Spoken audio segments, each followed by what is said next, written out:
For Janis Joplin, buying a sports car wasn't about speed, and it wasn't about prestige.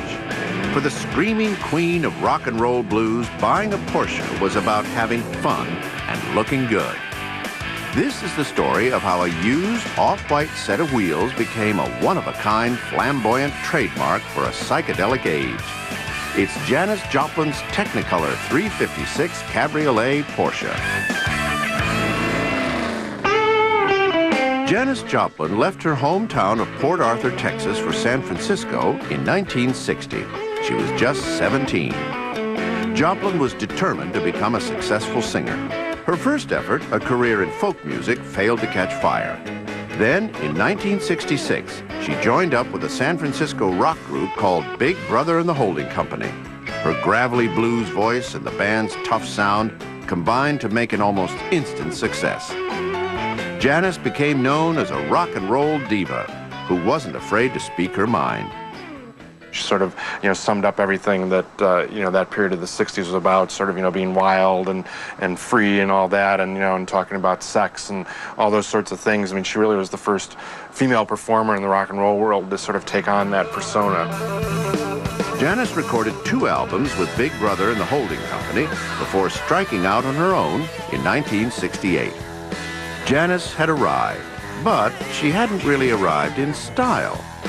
She was driving a car that she had broken the key off in the lock to get into it, and she had to hot wire it to drive it around, and she had to park it on a hill to go downhill and pop the clutch.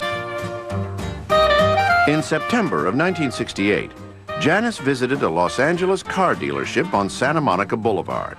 There, she plunked down $3,500 cash for a 3-year-old oyster white Porsche 356C Cabriolet.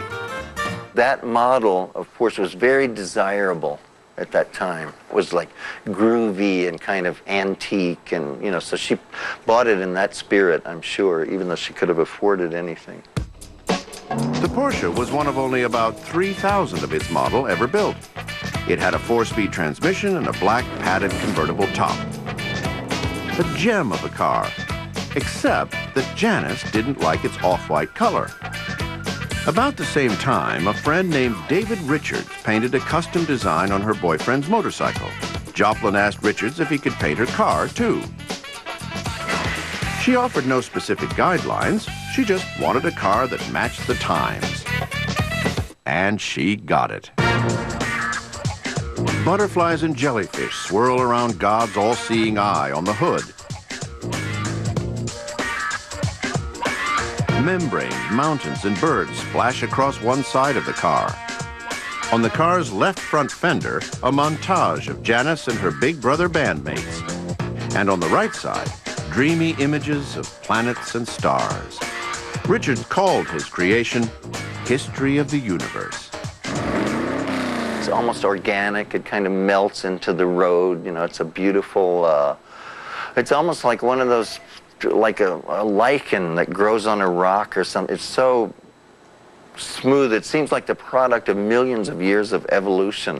Joplin loved the paint job, but not everyone was so enthusiastic. The dealer that she bought it from was like appalled by the fact that she had given it this paint job. I mean, it's, it would maybe be one thing if it was a, Mustang or a Ford Falcon or something like that from that period. Joplin's wigged-out rolling rainbow caused a scene on the road, too. Whether she was at home in San Francisco or recording in L.A., pedestrians instantly recognized Joplin by her psychedelic Porsche. Fans left notes under her windshield or simply screamed and waved as she drove by. One night, Janis played in San Rafael, California, at a really insane place with a lot of Hell's Angels. On the ride home, Janis was driving, and Chris Christopherson and I were sharing this very small seat. Then there were people by the side, I remember by the sides of the streets, and they were kind of waving. It was like a royal progress through the streets. The car was even more popular than the singer might have liked. In the spring of 1969, the Porsche was stolen while she performed at the Winterland Ballroom in San Francisco. But it seems the thief was torn between disguising the car and preserving the outlandish paint job.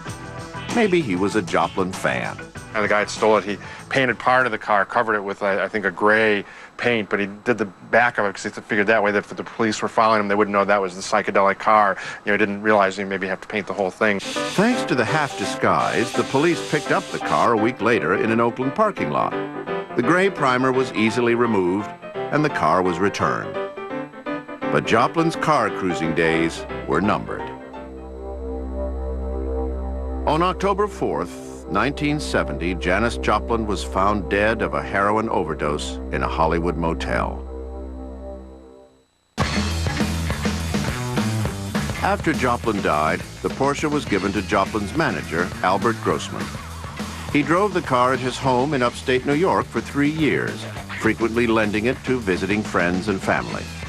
But in 1973, the Joplin family asked to have the Porsche back. Janis's younger brother, Michael, set out for upstate New York to retrieve it. He was surprised by what he found. He told me it was in great shape, running fabulous, and so I flew out with my wife, and we were going to drive it home, and, you know, it was cool. It was a Porsche, you know, and we got there, and the engine was seized. It was totally trashed, full of beer bottles, and just, you know, all 4 tires flat, and brakes were shot, you know. I'm like, oh, thanks. With a few repairs, Michael managed to get the car home. But by now, it was almost 10 years old, and parts were increasingly hard to find.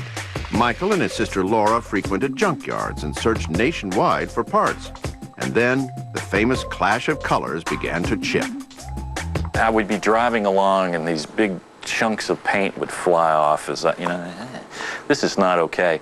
And at the time, Janis had not become the icon that she is today. And so I get, well, let's opt for the car. This is a really cool car. It's a collectible car itself. And so we stripped it and got it painted. Janis's Porsche was once again painted gray, this time back and front, in order to preserve the original metalwork. The trick worked, so Michael and his sister kept driving. For a long time, my sister and I would just share it. You know, you get it for 2 years, and I get it for 2 years. You know, she had it in Denver in the ice and snow, and I had it in Arizona in the desert, and so I went through some trauma. Finally, the cost and effort to maintain the Porsche proved too much. In 1985, it was permanently parked and covered at Michael's Arizona home. Meanwhile, Laura Joplin was preserving Janis's legend in words. Laura wrote Love, Janis, a book she turned into a play about Janis's brief, wild ride through life. When the play opened in Denver, the Joplins had the old Porsche restored for a lobby display. David Richards' psychedelic paint job was painstakingly recreated by the theater's art department. But the Porsche still doesn't run, and the odometer rests at 138,512 miles, several thousand of which were clocked by one of rock and roll's greatest stars and one of San Francisco's most passionate drivers. In 1995, the Joplin family loaned Janis Joplin's Porsche to the Rock and Roll Hall of Fame and Museum in Cleveland, Ohio, where it still sits on public display.